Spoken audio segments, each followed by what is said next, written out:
दोस्तों study mode में आपका स्वागत है। अब कहिएगा सर जी कि ये जो वीडियो है इस प्लेटफॉर्म पर क्यों, तो ये भी स्टडी मोड 2.0 है, आप इसे ज़रूर सब्सक्राइब कर लीजिएगा। आज महत्वपूर्ण मैं बात लेकर आपके सामने आया हूं और ऐसे ही वीडियो इस आपको चैनल पर मिलते रहेगा। और यहाँ पर ये जरूरी है कि जो अभी चल रहा है बिहार में, जैसे कि 75% आरक्षण, क्या वो पहले के भी भर्ती पर लागू होगा? क्या जो नई भर्ती आने के लिए जो जानकारी दिया जा रहा है वो उतना ही पद पर आएगा? किस किस विभाग में कितना भर्ती आ रहे हैं? जो कैबिनेट डिसीजन आज 25 को लिया गया है उसका क्या है, सभी जानकारी मैं आपको देने वाला हूं इस वीडियो में। बट ये चैनल को सब्सक्राइब कर लीजिएगा, ये यूट्यूब चैनल का ही, मेरा ही चैनल है। और ये आपको समझिए कि इस पर जो भी इंपॉर्टेंट न्यूज़ जो मैं वहां पर नहीं दे सकता, या मैं बाहर जब रहता हूँ या कहीं जाता हूँ किसी से मिलता हूँ, आप लोगों के काम के लिए, अपने काम के लिए, जो आप लोगों के लिए जरूरी है, तो उसका भी मैं इंफॉर्मेशन इस पर दे दूंगा। चलिए मैं आपको स्लाइड पर लेकर चलता हूं और बताता हूं कि आज के न्यूज़पेपर में क्या क्या जानकारी दिया गया है और कैसे ये जो आरक्षण है वो लागू होगा और इससे कैसे आपको फायदा होने वाला है। हाँ दोस्तों, मैं आपको बता दूं कि आज हिंदुस्तान न्यूज़पेपर में देखिएगा ये न्यूज़ निकला है और इसको मैं आपको अच्छे से बताऊंगा कि इसका क्या मतलब बनता है। काफ़ी अभ्यर्थी पूछ रहे थे कि सर ये आपको जो न्यूज़ आया है ये क्या अभी से लागू हो जाएगा, या जो आपको 21 तारीख से लागू होने की प्रक्रिया शुरू किया गया है, क्या ये कोर्ट में केस जाएगा तो कितना टिक पाएगा, ये सभी जानकारी देखिए। बिहार पुलिस कांस्टेबल, एसआई भर्ती और बीपीएससी शिक्षक भर्ती पर लागू होगा बढ़ा कोटा। देखे पूरे लिस्ट, तो बिहार पुलिस कांस्टेबल हुआ, एसआई भर्ती हुआ या बीपीएससी हुआ, इसके अंतर्गत ये लागू किया जाएगा। मैं आपको पूरा डिटेल्स बता रहा हूँ। बिहार में जिन विज्ञापति पदों पर भर्ती प्रक्रिया पूरी नहीं हुई है वहाँ भी नए आरक्षण व्यवस्था का लाभ मिलेगा। ये आपको देख सकते हैं कि जिसका आपको विज्ञापन, आपको पदों पर भर्ती प्रक्रिया नहीं पूरा हुआ है लेकिन विज्ञापन निकाल दिया गया है, उस पर भी मिलेगा। चल रही बिहार पुलिस कांस्टेबल और एसआई भर्ती और बीपीएससी शिक्षक भर्ती पर भी लागू होगा। तो इसके चलते आप बहुत से बदलाव देख सकते हैं। अगर ये लागू होगा तो BC category, SC ST category के अंतर्गत जो अभ्यर्थी आते हैं उनका बढ़ चढ़ कर फायदा मिलने वाला है। और ये जो निर्णय लिया गया इस पर राज्यपाल का सहमति भी मिल चुका है, साइन भी हो चुका है। अब कहिएगा सर जी क्या ये कोर्ट में टिक पाएगा? देखिए मैं आपको जो बात कर रहा हूँ वो सही तरीके से, कि 9वीं अनुसूची में कोई भी कानून डाल दिया जाता है तो उस पर आपको कोर्ट हस्तक्षेप नहीं किया करता है, इसलिए 9वीं अनुसूची 1951 में जोड़ा गया था। जैसे कि तमिलनाडु के जो कानून है उसी से कंपेयर किया जा रहा है।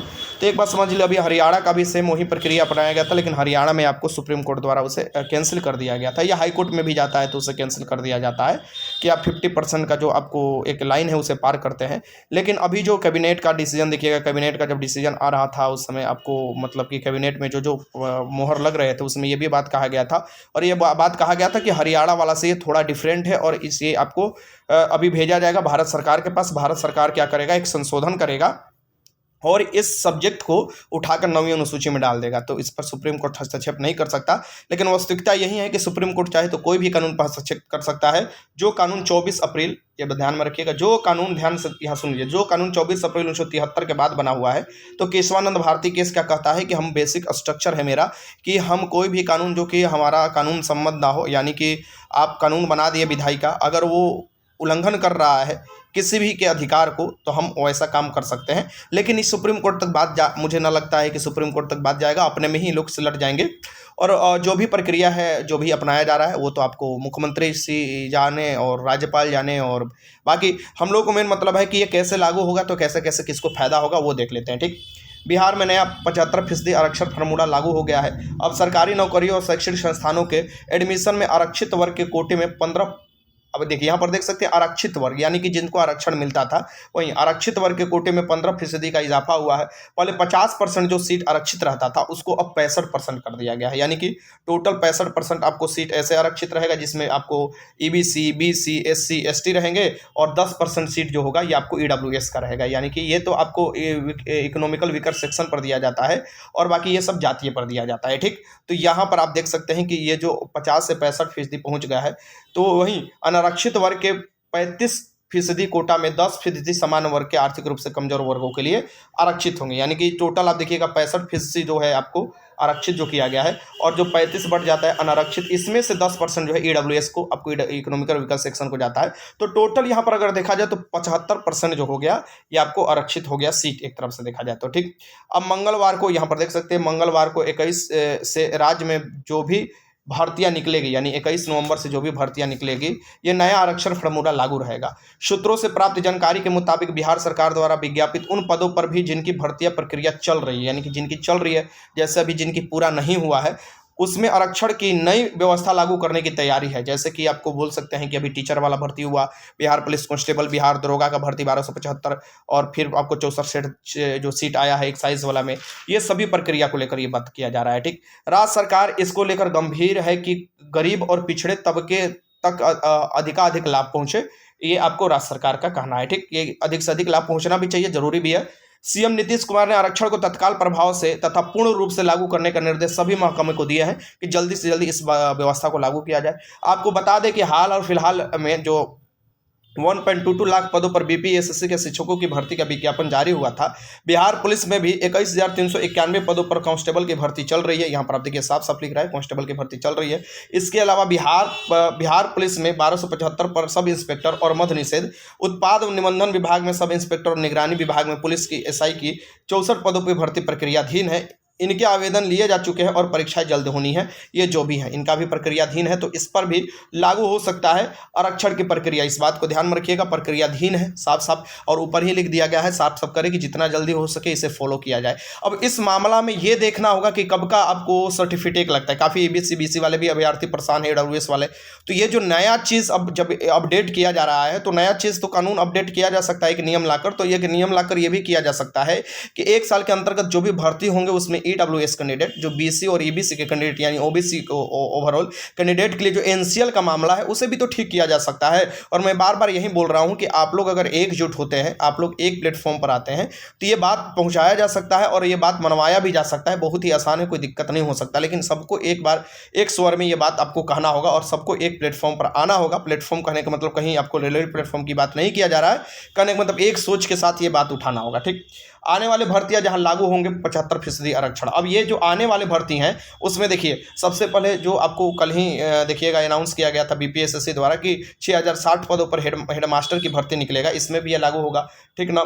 और बिहार पुलिस में 10,000 भर्ती जो आ रहा है, बिहार पुलिस कांस्टेबल में ही देखिएगा 10,000 जो भर्ती आ रहा है कांस्टेबल रैंक का, उसमें भी ये भर्ती आपको ये प्रक्रिया लागू होगा। जल्द ही देख सकते हैं कि बिहार पुलिस में 10,000 सिपाही और भर्ती निकलेगी।